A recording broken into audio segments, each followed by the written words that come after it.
Hi everybody, I'm Greg. And I'm Katy. Welcome to the Meeple Society. Today we are finally on the top 10.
But before we get started, as always, please like the video, subscribe to the channel if you like this type of content, and hit that bell icon if you want notification of future content. Or click the link below and you can follow us on all of our social media. All right, so I wanted to, number one, just kind of bring up the fact we did do all of this on Pub Meeple. This was my first time ever doing this to this scale on Pub Meeple. You've done this every year for a couple of years now, just out of curiosity. Okay, I never have. And when we started this whole process, of course, we've been doing the playing through our collection videos. So we've been playing a lot of out of the ordinary games, or maybe ordinary games, depending on how you want to look at it. Some of them weren't really games. Some of them, it was a far stretch to call them such, but it's okay. A lot of kids' games. We started out with 1,700 items on that list.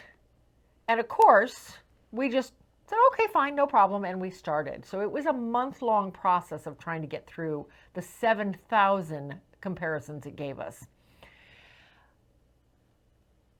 Okay, so some takeaways from that before we dig down to our final 10. What would we do differently, other than eliminating some of the games we know darn well will not even be in the top 1,000? Don't believe Pub Meeple? Well, yeah, they did lie a couple times, didn't they? Well, and my first thought was I would take out not just all the games I know will never make it to the top 1,000, because it's just bogging it down. Because we didn't do that until about halfway through. We're finally like, oh, this is silly. Why am I still looking at Captain Crimshaw Pirates game, which is a kid's tile placement game. But when I know that's going to be somewhere around 1,500. It was a cute game, but it's not going to be in my top 100. So other than taking those out, I thought, I've had two extremely close overlays on, or not a lot overlays, crossovers on mine alone, the Crew and Zombicide. I feel like I should take out, like, the Crew should just be one thing, because the games are so similar. Same with Zombicide. Zombicide and Black Plague both shouldn't have been on there. And of course, I didn't look at it that closely before we actually started recording the videos. Well, with the Zombicides, though, some of them they do play different enough that they could be considered a separate game. But like you don't need Zombicide and then second edition or Zombicide and Rue Morgue or stuff like that. Right. You don't need all those. Yeah. And I did take out Rue Morgue and Angry Neighbors and all those. But for some reason I left Black Plague in there, and I just feel like it should have been just one thing. just to represent all of them. I think I did that on most of mine. I didn't. So lessons learned next year. Any takeaways on this? Did you learn anything new about yourself? No? Okay. No. All right, well, I learned that my go-to games are usually a lot lighter. They're not as heavy Yours as are a I lot would have lighter, thought. mine are a lot heavier. Yeah. And a lot of them are pick-up and delivery games. Yeah. So. I like 90% of the games you've listed, not all of them. But they're not the games I will pull off the shelf if somebody says, hey, what do you want to play? I'm more likely to pull those lighter weight games. I have more. And those are the ones that I really wanted to put on here. I have more Lacerdas on here than Feld, and I've been a big Feld fan for a long time. Yeah. But it just shows the difference in my gaming taste. How your tastes have changed. Exactly. And that's what I was hoping that this would show, is how our tastes have changed just a little bit. Well, I've seen that coming. Over the years. Over the years, I've seen that changing. All right. So with that discussion over, and let's get started.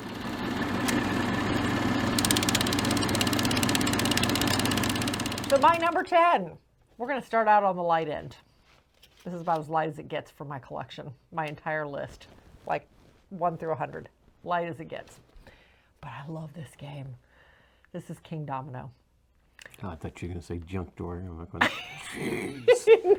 No. I do love that game too, but no. No, this is King Domino. I love this game. We've had this one for a really long time. Matter of fact, we have a normal size version, and then for my birthday, I was gifted the big colossal version, the jumbo version, and I love it. It takes up the whole table for 2 people to play, but I don't care. It is so much fun to play. But with King Domino, you are playing either a 5x5 grid or a 7x7 grid for 2 players.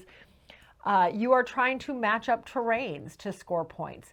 There's 4 tiles out in the middle of the table, and depending on the number of players, you are drafting either 1 or 2 of them, basically from top down. Whoever's in last place gets to choose first on the next round. So you get a better chance at some of the better tiles, because the tiles are all numbered on the back, so you put them in numeric order when you lay them out for bidding purposes, so the good tiles are up top and the worst tiles are down. But once you get your tile, you're putting it onto your board, and you have to match up at least one of the 2 pieces of terrain to either something similar or to your castle tile, or you can't play it. But you're trying to match up those terrains with the crowns on them, the crowns being your multiplier to score you the points at the end of the game. I love this game. I love it in the base form. We have the Age of Giants expansion. I think we've played it once or twice. It's just not something I pull out. We even have Queen Domino. I think we've played it once or twice. I love the base game of King Domino. It is just so simple. It's one of those things I can pull out and teach anybody in a matter of minutes, and we'd have a good time with it. Yeah. It's just so simple and so straightforward. Yeah, that's my number 10, King Domino. My number 10 is a crossover. Of course. It was your number 27. This is the longest game on my list. This is The Colonist. Okay. What to say about The Colonist again? I already said. This is a long game. Yes, it can be a very long game. But you can break it up. Like she said, when we play this, we figured this is the game we're playing for the day. This is our day, yeah. And we play part of the one era, the first era, and do whatever we need to go do. And then Come back, play another era, go do whatever we need to do, come back. Yeah. So it takes an 8-hour process of us playing this, though, but it is a lot of fun. It's one of those games that it has a save mechanism, but I don't ever want to use it because it's not the best. It's not. Save, I mean, it's kind of like you almost have to take pictures of how the board's set up because it just tells you to pack up all the tiles in the middle and put them in this bag, and then you put all your stuff here in this bag, and then when you pull it out, you never put it back out the same way unless you took pictures of everything. So we always like going, no, if we're going to play it, we're either going to play it all or we're just going to play one era and then put it away. Yeah. We've never just played one era. No. This one, you're all about, you're building your player board of the little buildings that you need to be able to do different stuff. Your side of town, essentially. Right. And you have your people out on the city tiles where you are going around, you're collecting your resources you need to build the buildings, but you also got to get to the tiles to build the buildings. I mean, it's got a guild track to go up, so it's got tracks, so that's fine. It's a long game. I like long games. It's a good one. So it's a good one, yep. I think the only reason this hit my number 27 is because of the fact it is so long we hardly ever get it out. And I would love to play this one more. There just isn't time. And we have an insert for ours that it makes it just so easy to because we picked up another copy of it, and it just my skin crawled when I looked into it and just seeing everything was in bags, and it was like everywhere. It's like, oh my God, that would take us forever to set that game up. Yeah, well, we picked up the other copy super cheap for the travel collection, and yeah, everything was. It took me over almost 2 hours to count this out because I had to sort it first. It was a mess. Yeah, ours has trays for everything, and everything has the name of what needs to be there in front of it and everything. So it is just so perfect because the era cards all have their own separate trays, so you're pulling them out and you're stacking them there. And then the buildings are all in a set up tile where all you have to do is look for the name and you know where the building's at instead of this big pile and fish through finding them. So it's a lot of fun. That's Colonist, my number 10.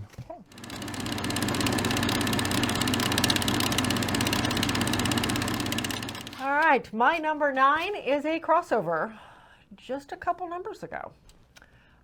Super long game. It's probably, it's probably one of the longest I have on this list, on this portion of the list. All about building a zoo. Yeah, it's only, what did I say, 4, it's only 3 away from where I originally said it would be. No, this you is said 11. It'd be 4 or 5. I said 4 or 5. Okay, it's so number 9. It's number 9. It was your number 11. So I'm 4 off. Anyway, this is Ark Nova. This is, again, all about building a zoo. You have your central board has the various animals on it that are out to be picked up or conservation projects, whereas you have your own player board that you are building out with various tiles to represent pens to put the animals into or habitats to put the animals into. So as you are garnering animals, the animals will tell you what size of a pen they need, whether they can go into one of the group pens. But there's a petting zoo and the bird sanctuary and the reptile house that can hold more than one animal. That you can put multiple animals into those. Otherwise, they have to have their own pens, and it'll tell you how big they are. So you've got to build those pens to get that in there.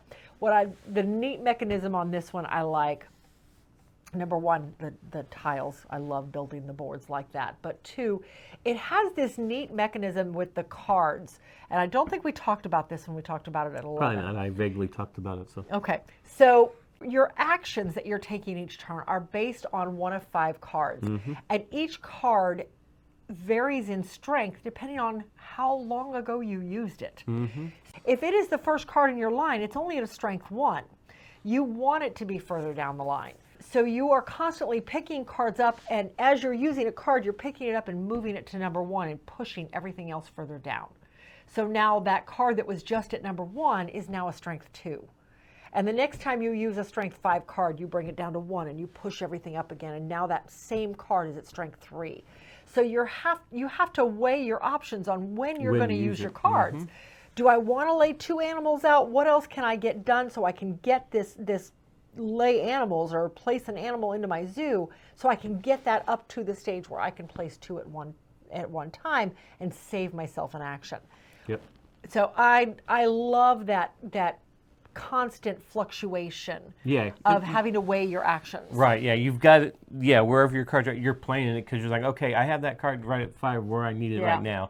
And that card behind it, which is a 4, is going to turn into a 5 as soon as I need it. But what I need to use the 5th card for, I can't do it yet, so I need that to happen. So I would like to build that number 3 slot a little bit higher, get it up. So I'm going to play either 1 or 2 just to play it. And if I play the 1, if I play just the first one, they get the mediocre thing. It's not going to be a lot to do with it though, but it's not going to move anything. Yeah. And maybe I got another turn now. Maybe what I need to have happen happens, and now I can get to that. Yeah. It's a lot of biding your time and trying to make other actions work to get that card where you need it to be, so that you can do the powerful action you want to do. Meanwhile, as you're progressing up the main board, you are able to flip cards over to their stronger side. So now you're Getting whatever. an even better power it's an out even of it. better ability. So yeah, it's I love it. The scoring track is actually 2 different tracks. You're tracking your conservation track and your basically Popularity your track? zoo popularity. Yeah. And when those 2 tracks meet, that ends the That game. triggers The the first game. person that makes them meet triggers the end of the game, and then everybody's got one more turn to get as many points as possible. This is the weird scoring part of it. Yeah, it is a weird scoring, and it is there.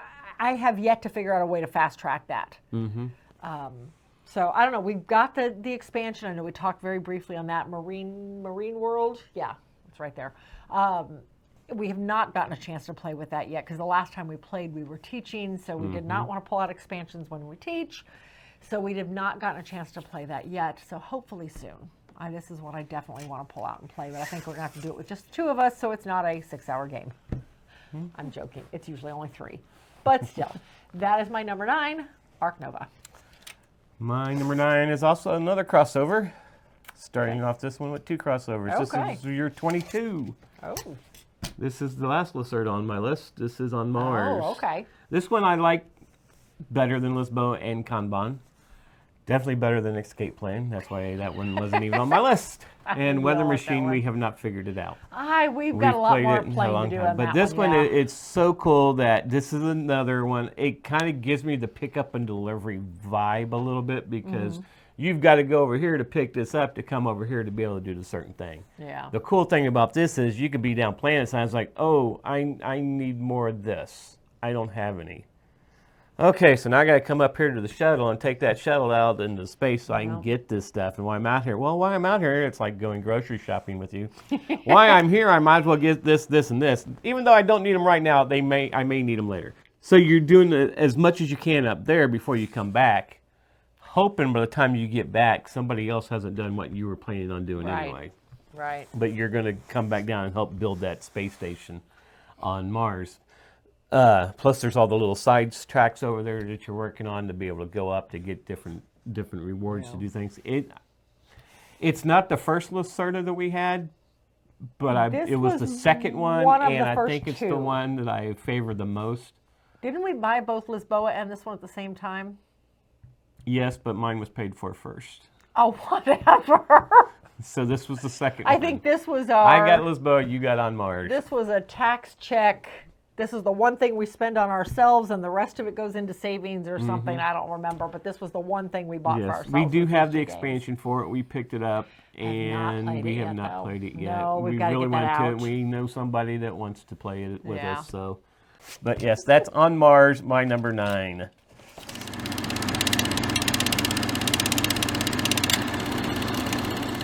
All right, my number 8 is a newer game. We kickstarted this. It came in this year. It is a 2023 release. I know that not much to go on there, huh? Yeah. You're building habitats for animals. The bag builder. Oh. This was a crossover. It was your number 83. I don't know why it was so far down, but this is Life of the Amazonia. This is another one. We have Wild Serengeti, and I do like it. I think it showed up somewhere on my list. I don't remember where, though, off the top of my head. This was the follow-up to Wild Serengeti by Bad Comet Games. All right, so with this one, you are building out habitats for wild animals. You have a set of 8 wooden animal meeples that everybody has access to. Each one scores differently at the end of the game. You are spending the game trying to get the resources you need in order to attract these animals into the habitats you've built for them. So this is essentially a bag builder. You start off with a small amount of resources, all level 1s or 2s, and you are throughout the game spending money to get either higher value coins or higher value leaves or berries or water. I think those are the 3 plus the coin. So there's 4 different resources in the game, and you are spending any number of those to get the animals into your park or into your habitats. Meanwhile, you're also using those same things to add more tiles to your habitat, to add trees and lily pads and things that some of these animals might need in order to score. So it may say, like one of the ones we play with quite frequently is the tree frog needs to be near lily pads or near the water flowers. So you want to have, every frog has to be near at least one. Whereas the jaguars may need to be, the jaguars may need to be near trees or whatever the case may be. The game comes with the 8 animals. Each animal has 3 different scoring cards to them. So you can mix and match and it's variable every game. But there's also a blank card. So you could make your own if you really want to. I don't see that ever happening with me. I don't think I'm ever going to get bored with the ones that they give me, especially if they throw an expansion into it someday. I really love this one. It comes with a wooden waterfall. Well, it came with a cardboard waterfall. I backed the wooden waterfall, which was a nightmare to put together, but it is, and it's okay. So, I don't know. This is just, it's a beautiful bag builder. It's a beautiful production. I've taught it to a lot of people, and everybody seems to really enjoy it. But yeah, that is my number 8, Life of the Amazonia. Yeah, this was down there on my list because I just haven't figured it out. Oh, okay. Okay, so my number 8, I still think it's going to be a crossover. At some point, okay. Yeah, I think almost, well, no, not all of these will be crossovers, but yeah, I think this will be a crossover on this show someplace here in the near future. This is the top deck building game on here.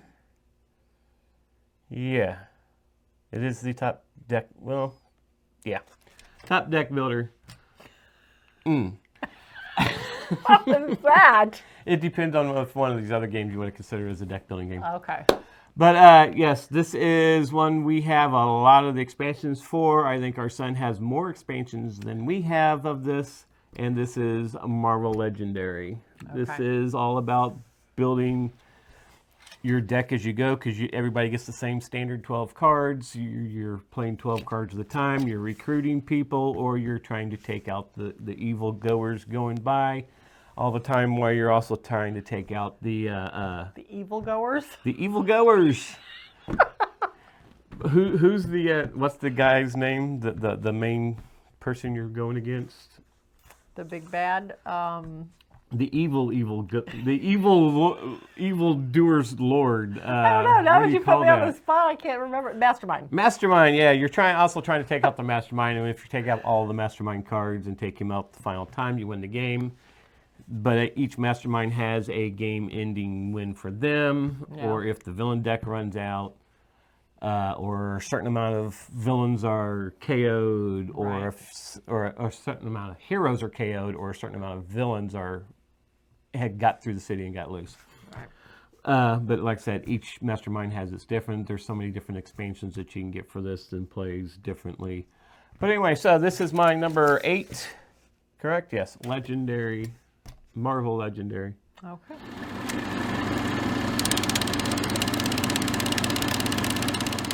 All right, my number 7 is a big, epic, cooperative game based on a book series.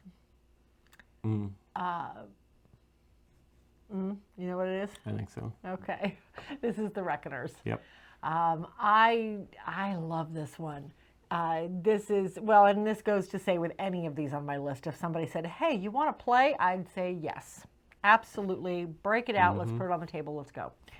This plays 2 to 6 players, and we've played it at several different player counts now, and it plays pretty well at all player counts because of the way it scales. There are multiple locations in the city that are out, one more than the number of players. So you always have at least one area somebody's not going to be able to protect that round. Each round, everybody rolls out their set of dice, which is predetermined by their character. You can gain more dice throughout the game if you have certain equipment cards, but you are rolling the dice kind of Yahtzee style. You get 3 chances to roll what you want, but you have to save at least one every single turn or every single roll. And then after that 3rd roll, you're just kind of stuck with whatever you end up with. But you can fight the minions. You can fight the big guys. You can fight, you can save an action. One of the icons is to save an action for next round. You can get money. There's all sorts of things. You can move. Well, movement is to just throw away a dice. Yeah. But the idea with this one is, and this is all based on Brandon Sanderson's The Reckoners, where something has happened and certain people in the population have became powerful. Yeah, have gotten powers. And they have unfortunately taken them to the extreme. They have turned evil and are trying to force... They're evildoers. They're evildoers, yes. So you are, as normal people, using equipment to try to contain them and to take them out. So every round, a new evildoer comes It's catchy, isn't it? comes into each location in the city, and as the turns go on, they tend to get more powerful the longer they're in that portion of the city. Meanwhile, you also have Steelheart, who is rotating. He just bounces around the entire city. So the ultimate goal is to take out Steelheart. If you can take out Steelheart, then you've won the game. He, however, is not easy to take out because you have to contain him enough. First, you have to keep him contained, but then you also have to figure out his weakness. And once you figure out his weakness, you can actually start doing damage to him. He takes a lot of damage to take out. You're trying to keep the individual epics in each location contained, but ultimately you're trying to research and contain and fight Steelheart, all while trying to save the city. Easy. No, it is not. This one we have a video on that we did, and it's kind of funny because everybody at the table was new to the game except for me us, and you. Yes. And we warned them the game was not easy. It was going to be a fight. And after the first round of the players during their action, one of the players says, I thought you said this was hard. I was like, well, now it's their turn. And they're like, what? I was like, oh, yeah. So all the empty spaces all get new epics, and everybody's mouth hit the floor. Yeah. And they're like, wait, what? Yeah, it was funny. It's like, and now all their powers activate. Oh, now Steelheart gets to go. Yeah, they weren't not happy. Easy. We ended up, did we win that game? I don't think we did. No, we did not, because I put us up against the hardest one of You from the did. expansion. Yes, we picked up the expansion because we loved this game so much. Yeah. But that one, the evildoer has variable powers depending on what is rolled. Yeah, we had just gotten to the point we could finally beat Steelheart every time. Mm-hmm. And then we got the expansion, and I don't think we've beat any of those villains. And I do yet. like the expansion. I like the game better with the expansion. Yeah, it adds a lot more variability to it. It's like, wow. But yeah, that is my number 7, The Reckoners. My number 7 is a crossover again. Have you had one with that's number not a crossover 72 yet? of yours. Okay. This is the other one I said could be considered a deck building game. Okay. With a lot more going on in it. It's all about deep diving and building on the water. This is Flotilla. Oh, okay. This one can be considered because you are getting new cards. You are buying new cards to get and building up your deck. To build up your deck and getting rid of. No, you Yeah. don't ever get rid of cards. No. But you're building up your deck to get different powers and everything. Yeah. And you are either going out on your rigs, diving down to get resources to bring them up, to put them on your carriers, to take them back to sell them to the market, and getting money that way and continuing to do that if that's what you want to do. Or eventually you can flip your cards over, take all your tiles back, flip them over, and now you're building the flotilla on top to where you're building buildings and scoring buildings, but you need the resources that everybody's diving for and bringing up because you're going to have to buy them at the market. So when you buy at the market, the price goes up because there's less of it. So when these guys are diving for and bringing up, they're getting a lot of money to sell their resources, and then the stock goes down. Yeah.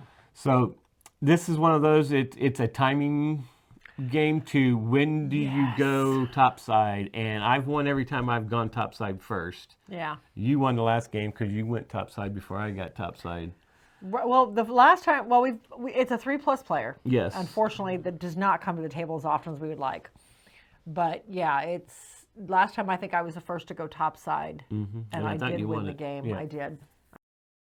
But yeah, so I really like this game. I heard about this game long before you did, and you were like, what? And we finally got it. We played it, and you ended up liking it. It's a good one. But yeah, so it's all about managing your resources and managing how you're building your buildings if you're topside, and getting the cards you're going to need to go up topside, and making sure the tiles that you're going to take, you're going to be able to build them once you get up there. But yeah, it's a really cool game. So that is Flotilla at number 7.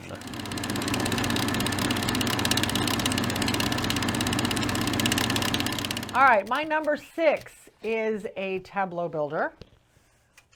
Resource management. We picked up the sequel to this and did not like the sequel. This is It's a Wonderful World. Oh, yeah. Yeah, we didn't Anyway, like yeah, that one. no, we didn't care for It's a Wonderful Kingdom. But It's a Wonderful World is one of my favorites, obviously. This is one where you are managing your resources in order to build cards. There is a card draft at the start of every round where you are picking 1 to 2 cards. I can't remember if it's 1 or 2. But you are picking a couple of cards out of the draft and you are passing the rest of the cards on. And out of those cards, you may build some of them, and some of them you may just use for resources. So as you're looking at the cards coming through in the draft rounds, you're trying to plan out your options. So in the center of the board is 5 different resources, 6 if you count the Crystolium, the red cubes, as well as a couple of different tokens that you can collect, and those are typically endgame. They multiply for endgame scoring, but they are also considered resources for some of your cards. Yeah. So what you're doing is you are deciding, once you have all of your cards after the draft, you're deciding which ones you're going to attempt to build and which ones you are just turning in for the resources. If you attempt to build them, you lay them down. In order to be completely built and to be able to get the benefits that those cards will give you the rest of the game, you have to supply them with so many different types of cubes. All of which will come out of the center of the board, or you may have gained from turning cards in for the resources. But if you turn them in for the resources, you never get more than 1 resource off of it. You may get a blue resource you can put somewhere, or a gray resource. Right. So you're trying to get those initial few built so that you can start building your engine. And you start with a production of 4 resources anyway. So when it comes time to start activating cards, you literally, everybody's got their engine out in front of them and what they need to build and what they've already built. What they've already built provides resources to you at the end of each round, or at the end of when that resource starts producing. So you start at the gray. Okay, who gets gray resources? And everybody counts up the gray resources, takes those, and immediately has to put them on the cards waiting to be built. So then you go to the next one, and I don't remember the exact order of them, but yellow or blue or whatever it is. And you do the same thing. And whoever has the most gets one of those 2 extra icon tokens, one of those extra tokens. So you go down the list, but the best part is that say that this yellow, or whatever the second one is, I don't remember at the moment, say that finished off a card over here you're trying to build, you immediately clear that card and put it into line.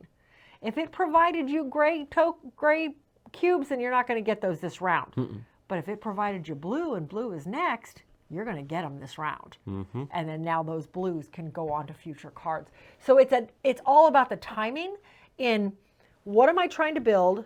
What do I need to get built now so that I can use those same resources this round? And trying to layer it out so you can make the best use of all your cards every round you have them. I love the puzzle of this one. I've played this solo.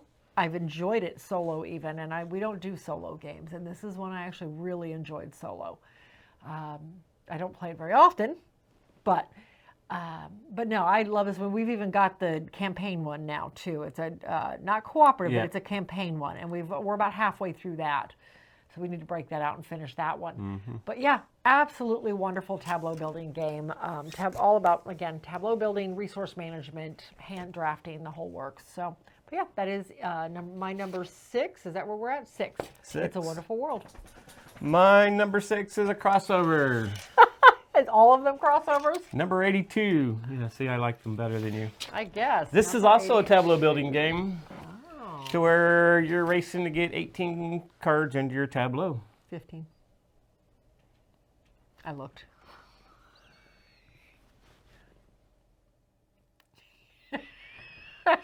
Anyway, this is Everdell. This is all about building buildings and bringing animals into your tableau just by placing out your animals to do different actions to bring home resources to be able to build the stuff. Certain certain buildings, if they're already out, a certain animal can already go there for free. This has a lot of expansions, and it just gets to the point where now you need a 20 by 20 table to put them all out on. Feels like it, yeah. This just came out with a big Kickstarter box that's like the size of this freaking table, I think. Not quite, but Pretty people have big. said so, yeah. Well, okay, it doesn't have a 50-foot wingspan. Anyway, that's called a callback. Anyway, though, but not yes, gonna live that this one one down. it's got a kind of cool way. There's no end of the round in this game. No, there's Everybody not. just keeps taking the turn. If you are out of things to do, you call your people all back. Your season Your is season done. ends and you move on. You go to the next season up on the tree and you take your stuff and do whatever you need to do, and you continue on. Yeah. And it could be like one of the times we played, everybody was done, and the other person was still had another season to go before he was done. Yeah, he was still in fall or something. He still had a whole season left to go. But so this game could end for you in nothing. You could sit there for a little bit because you didn't quite get all 15 cards into your tableau, but you were out of being able to move your people around or out of resources to be able to get people out. But yeah. I do like this one. I've never felt like anybody was out for terribly long. No, I felt like no. once one person went out, it was usually Yeah, quick. it's pretty quick. I mean, it's Yeah. not like you're going to sit there for another hour waiting on them to No, finally finish yeah. up. I mean, they only have a certain amount of movement, Yeah. a certain amount of people they can do, as long as they, I mean, unless they have the cards out there that they can start manipulating to do other things, to be able to get other things. Yeah. But yeah, so it's all about building that tableau, Yeah. getting an engine actually going in your tableau, which is things I like. But yeah, that's number 6, Everdale.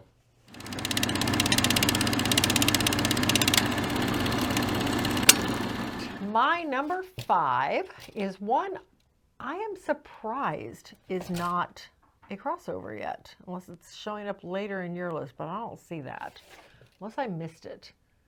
Oh, by the way, I forgot to mention Reckoners was a crossover, 64. But anyway, so Planet Unknown. I'm sorry, I just totally said it. My number 5 is Planet Unknown. I am shocked this is not in your list. Maybe I'm not shocked. Well, Anyway. Pub Meeple, you know. Pub Meeple Eminent decided Domain to didn't get on my list, Oh, so. this is true. Okay, good point. All right, so my number 5 is Planet Unknown. This is one that I backed without you even realizing it. Yes. And I know You showed me this game and showed me the box cover, and I really wasn't big on the cover artwork. I'm like going, really?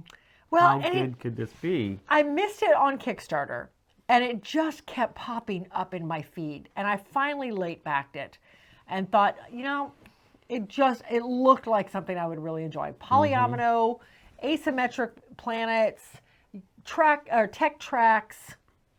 How can Yeah, you and when go you wrong? backed it, they didn't even have the Lazy Susan. No, they mastered didn't have. yet. No, they had not had it. It was They just, just had this it was little a board. board, yeah. So So that didn't even draw you to the game. nope, So nope. It was the polyomino. it was the planets. polyomino thing, yes. So this came in.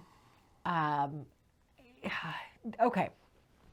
So this is again polyomino placement onto a planet. You have the option of everybody playing the same planet, or you can flip the planets over, and now you have asymmetric planets.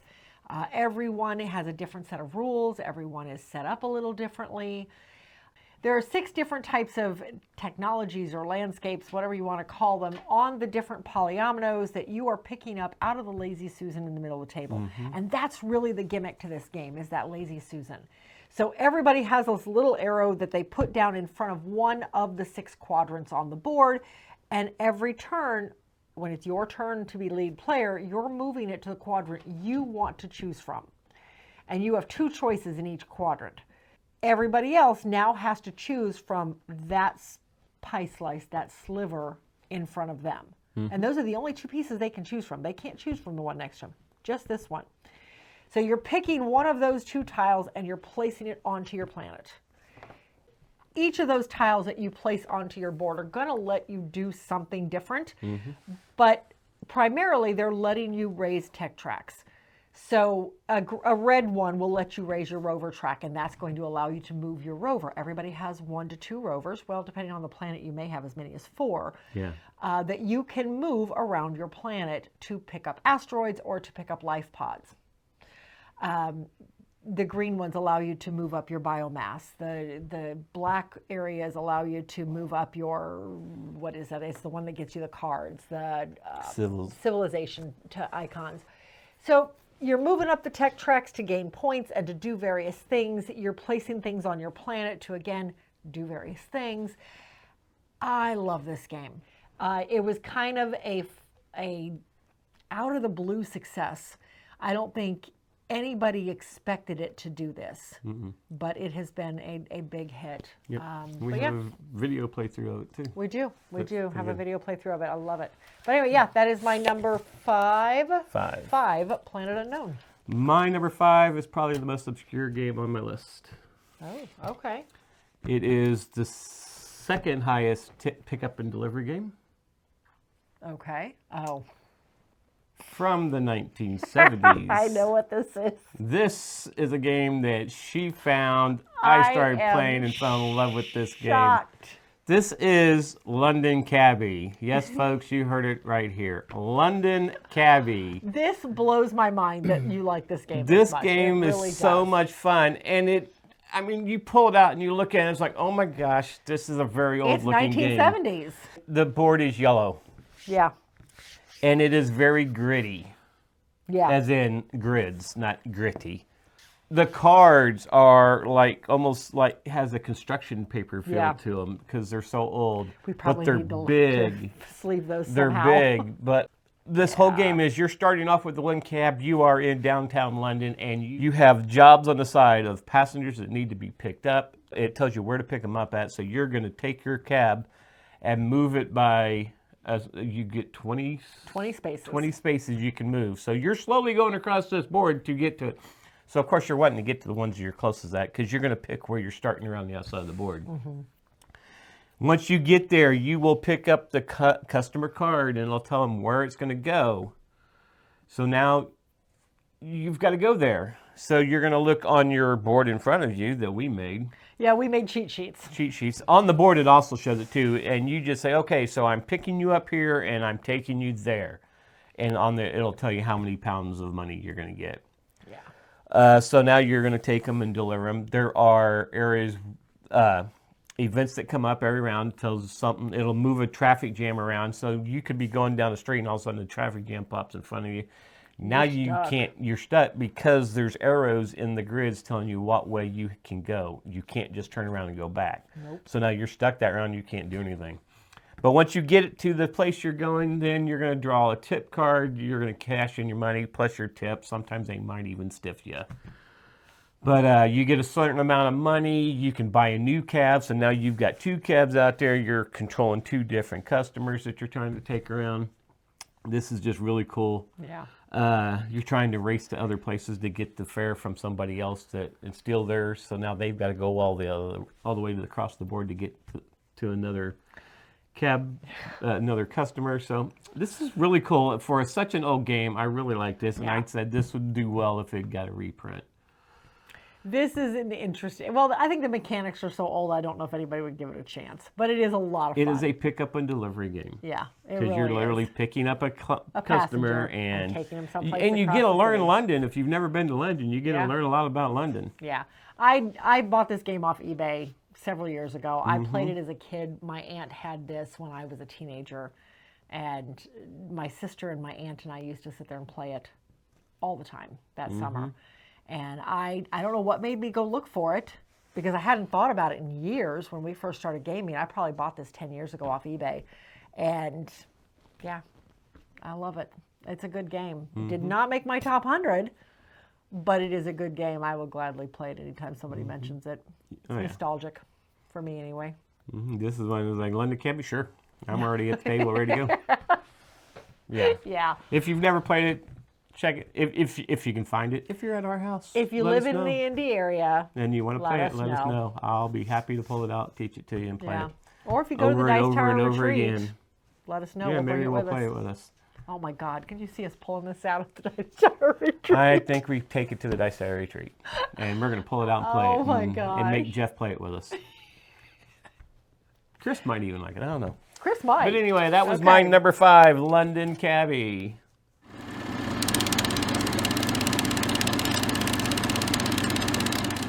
My number 4 is a crossover from this very list. Gee, could it be a deck building game? It is a deck building game.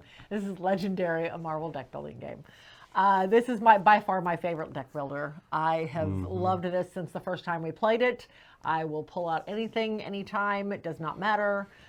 We've got quite a bit of it. We actually stopped buying not that long ago, but every now and then a deck pops up where it's like, ooh, I gotta have that. So we buy it. There's some and out add there it to right the now that I collection. would like going, that looks interesting, but Yeah. you said you don't want to buy them anymore. But So. that's when you listen to me on what we're buying. All When it comes the to time. games, whatever.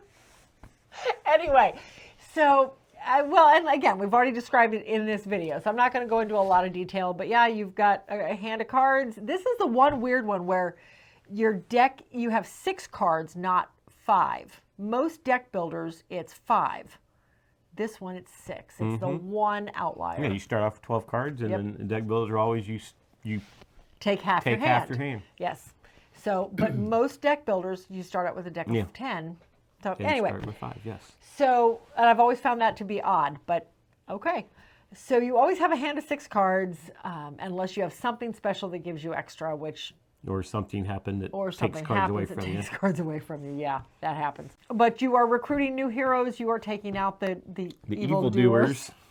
the bad guys out of the center, out of the city. Meanwhile, trying to avoid the scheme twists when they come up and to take out the mastermind. I mean, that's the crust of it. It's what is called semi-cooperative. It is cooperative in nature in that everybody has the same goal of taking out the mastermind and taking out all of the villains in the city. But at the end of the game, technically there is as we call it, the MVP, the most valuable player of the game who had the most points in villains taken out. A lot of people don't even play with that aspect. It is just simply cooperative. We always at least count points to figure out who the MVP was. To see who the real winner was. So yeah, Okay. that is my number 4. Legendary, a Marvel Here's a deck building question. game. Uh-oh. The comic artwork or the movie stills? I prefer the comic artwork. I don't mind the movie stills. I don't see mind why the movie people have stills. such a fit about the movie No, stills. and normally I it's not don't. bad. In this particular game, I prefer the comic artwork. Mm-hmm. But I get why they do the movie stills, though I prefer the comic artwork.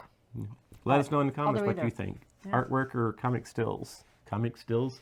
Movie stills. Okay, so my number 4 is why we play this game. We find out who likes a certain game better than the other person.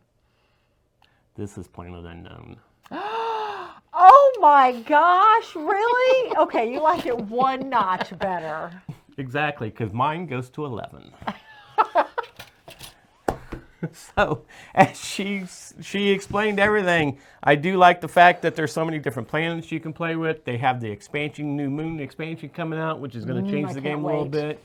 I do like there's so many differences in the corporations. Is Yeah. that what they're called? Yes, the and the different types of tracks that go up, tech like tracks, the one that the water track goes all over Goes all the wonky. board. Yeah. There's the other one where you can move your crystals across to something that's adjacent to it. Yep. But I do like how when you go up the upgrade track, you're getting new powers to do different things. You can move your rover extra turns. and Yeah. It's just it's a track game, and I love games with tracks, tech yeah. tracks in it.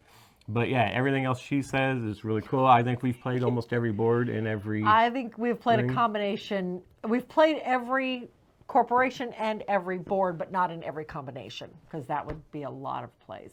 Yeah. And But we'll get we've there. played this quite a bit. We have played this quite a bit. Yeah, so that is Planet Unknown, the game I like more.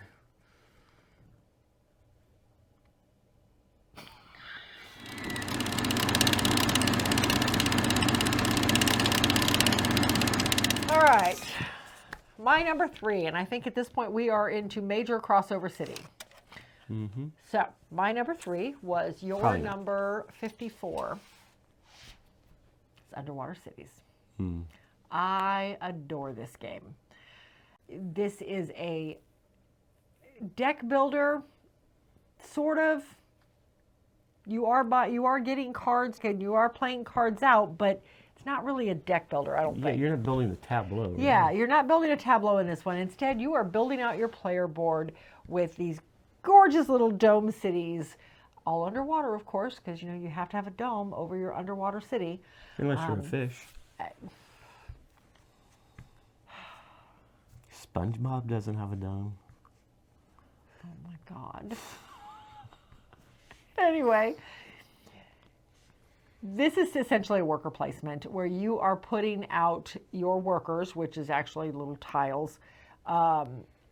You're choosing actions around the board.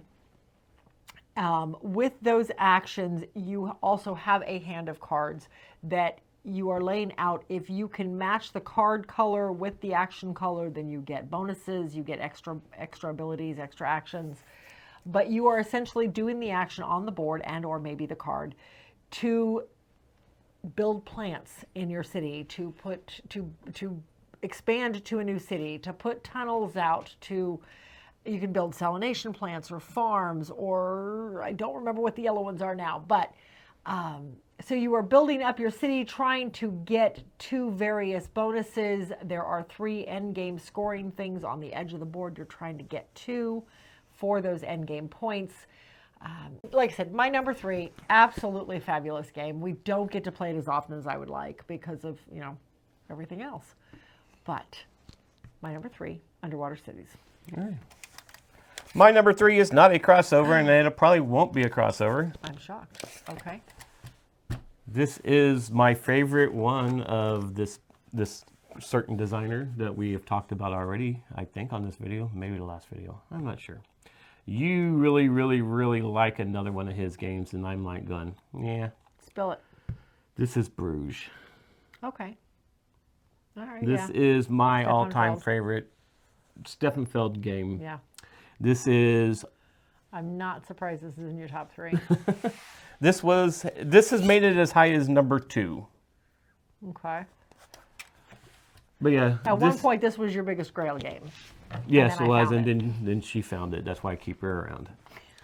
But anyway, so this is all about playing your cards. They are multi-use cards. You either can make it a house, you can pay for the person on the card to be able to have his power as long as you have a house, or you can use the card to get more money, depending on what the dice color, or the color of the card is to the dice that's out there, what the dice say it is.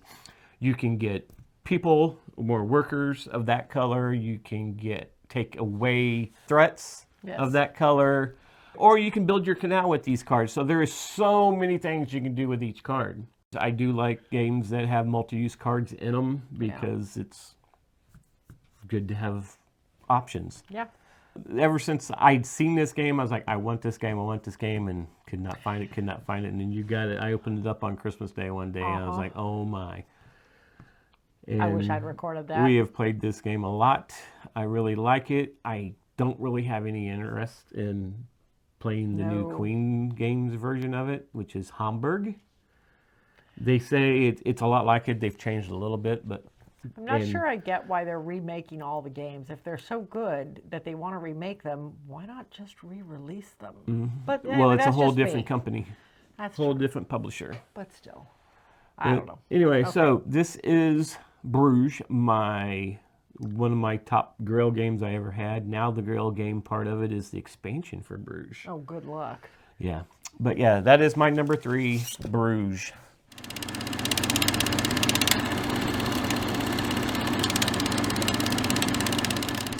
My number 2 is a crossover, again. This was your number 29. It's another new release this year. We played this for the first time at Dice Tower West and picked it up, and you know exactly what it is, don't you? Did you peek? No. No? Okay. You just know. I think I called this one a long time ago, too. You did. This is Earth. Earth is a tableau builder that you have a 4x4 grid of cards that you are getting cards throughout the game using one of 4 different actions. The nice thing with this, and what I would call the gimmick of this game, is that everybody is constantly doing something. There is 0 downtime in this. There's 4 primary actions in the game, and when whoever's turn it is, they choose the action they want to do. They get the more powerful of the action. Everybody else in the game gets the less powerful part of that action. So you are always getting cards or getting resources, which in this case is dirt, which is the currency of the game. You are getting the little green cubes. What are those called? I forgot the term for them. Sprouts. Sprouts. You're getting sprouts. That's what it is. You are laying cards into your tableau. Basically it. So you're doing whatever action it is, and then afterwards you are looking at your tableau of cards, and starting up in the top corner, you are activating every card of that color action. So if you chose the orange action, or if whoever turn it was chose the orange action, then you get to activate every orange card in your tableau. But you can't jump around. You have to start in that top corner, and that's the trick. But there are central goals in the game where everybody is fighting to get those goals done first. Everybody has their own scoring goals, but you also have these central goals, and these cards are laid out at the beginning of the game. Everybody knows what they are. The first person to get them gets a certain number of points, and then from there it just kind of goes down. And it may be as simple as complete 2 rows of your tableau. It may be have 5 green, 5 cards of a certain color, or 5 mushrooms, or so many animal type cards in your tableau. I love what this one does. It plays quickly, and that is nice. It plays in about an hour, because it's so, again, everybody plays at once. Yes. There is 0 downtime. So yeah, absolutely love it. My number 2, your number 29. See who loves that better. Ooh, there goes my water. This is a game that you purchased, so you wanted I play it. Oh, okay. You got London Cabbie. Or not London, well, you got London Cabbie too, though, but you got Planet Unknown. Okay, my number 2 is, in my opinion, the best dino park building game there is. This is not a crossover. It's not even on our list. This is Dinogenics. This is all about, just like Dinosaur World and Dinosaur Park and all that, you are building a dinosaur park. You are getting dinosaurs in pens. You are getting buildings in your area to build. You are not rolling dice to get the DNA. You are drafting cards to get DNA, and each dinosaur takes a certain amount of that DNA card to build, to be able to put in your park. And you have a dice that you're going to roll when you get a certain amount of fear, or whatever it's called, in your park, to see if they rampage out and eat your visitors, kind of like in Dinosaur Park and Dinosaur World. I feel like it's more true to life. It's not the cartoony kind of look to it. It's got, the artwork definitely makes it feel more realistic. Yeah, more realistic. Yeah, that'd be good. I did say that. Okay. But there are areas where you can go to, like the boneyard, and just take a DNA card. Yeah. There's places where you can go and spy on things and take people, because like I love getting the cards where I could play this card and steal the DNA that somebody just played to play that dinosaur they have. So I stole your DNA, so I get that dinosaur now. But there's a lot of places to go. There is a lot of manipulation in this game. Not a lot of take that kind of dealings with it, though. But there is a little bit here and there, though. But I just really prefer this over any of the Dinosaur World ones. Yeah. So, yep, that is my number 2. It was actually number 4 last year. Was it? This is Dinogenics.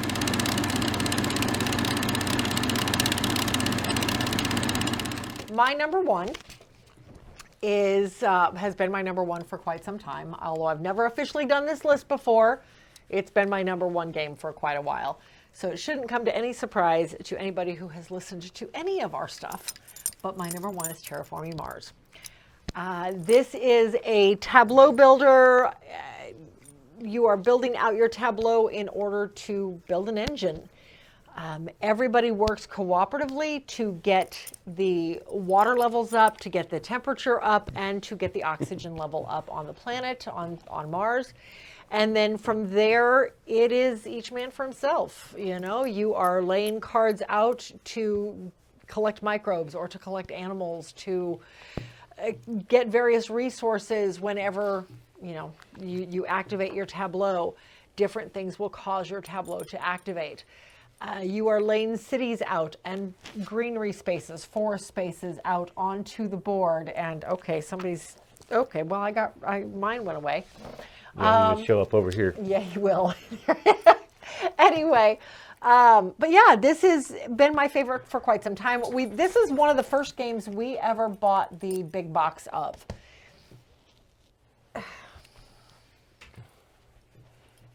They like me more. No, okay. Like Planet Unknown. Hi, baby. But anyway, that is my number one game of all time, in my opinion, Terraforming Mars. Okay, my number one is my two granddogs here, I guess. Hi, how are you guys? You guys are all excited about this best game of all time, aren't you? Come here. Come over to me while Grandpa talks. Yep. So my number one was number one last year. It was actually at number 8 a few years ago. Wow. Last year was actually the first time it was number one. Really? Yes. This has a 10th anniversary edition coming out soon to come, and I'm excited to see that coming. This is Firefly, the board game. This is the ultimate pickup and delivery game. I was reading some of the comments in that, and they can't be more right. This is one of the most, I think, thematic pickup and delivery games, because you are going out running this little ragtag fleet. Yes. Well, not really a fleet. Team. Your team, because you've got to go out and you've got to find your crew and then go find jobs and use your crew to take the jobs places and to fight, maybe if you have to get these jobs taken care of, to get paid for it. Yeah. So you're looking for crew with specific skills, because these jobs are going to ask for specific skills. So you're going to take these guys, and then sometimes they're going, you know what, I don't need this skill anymore. So you can drop them off of the planet someplace and go someplace else and pick up more crew. But yeah, but like I said, this is, to me, very thematic. I don't know about to you, and I don't know why it's not in your top 100, but who knows? I'd have to look to see where it ended up on mine. Mm-hmm. But no, I do enjoy the game, and it is very thematic as far as this type of game. I think the cards and what you're having to do, and they went to a lot of detail in this one with just all of the cards and what they misbehaving. And there's even expansion in there that if you have people in your crew that are wanted, other people playing the game can actually find you in port and then take your people, take the bounty for that person and take that person away from you. But you lose people. Some people you could lose your crew in a misbehave card because you failed to misbehave, and it'll tell you lose half your crew. Yeah. So it's pretty cool. I mean, there's even cards in there that tells you that there's no way to win it, and you're going to lose your crew. It's a lot of fun.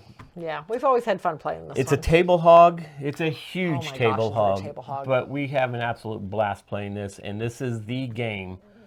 All you have to say is fire. I was like, yep, let's go get it.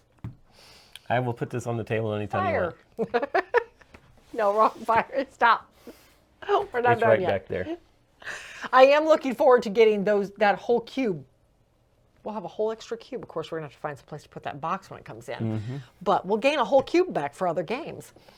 So yes, that is my number one and the best game of all time, in my opinion, is Firefly, the game. All right. Well,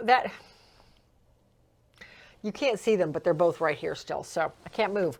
Anyway, that is our top 10.